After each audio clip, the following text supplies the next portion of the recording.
Assalaamu calaykum. Faqriga is-aaminsiinta in aad ka hooseyso dadka kale, is-aaminsiinta in aadan adduunkan ku lahayn wax qiimo leh.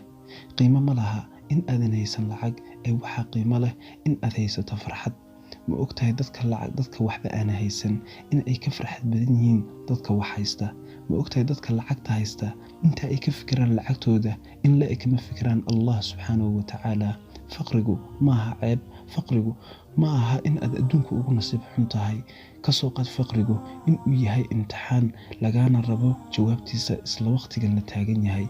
Haddaba jawaabtu ma aha in aad dhahdo waxaan sugayaa maalintayda. Jawaabtu ma aha in aad tiraahdo waxaan sugayaa hebel.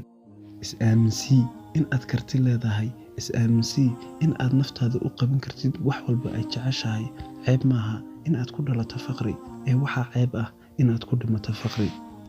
Haddaba su'aashu waxay ka taagan tahay sideen uga baxaa noloshan faqriga ah. Aan ku siiyo 3 qodob oo aad kaga bixi kartid faqriga. 1. Tuko oo Rabbiga u sujuud. 2. Badi baryada Ilaahay, waayo bini'aadanku way neceb yihiin dadka barya. Allah subxaanahu wa tacaala wuxuu jecel yahay dadka barya. 3. Sadaqayso waxaad awoodid. Tusaale, waxaad sadaqaysatay oo bixisay $1.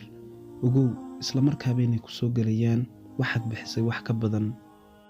Laakiin ha u bixin inaad tidhaahdo waxaan helayaa waxaan bixiyey wax ka badan. U bixi Allah subxaanahu wa tacaala wejigiisa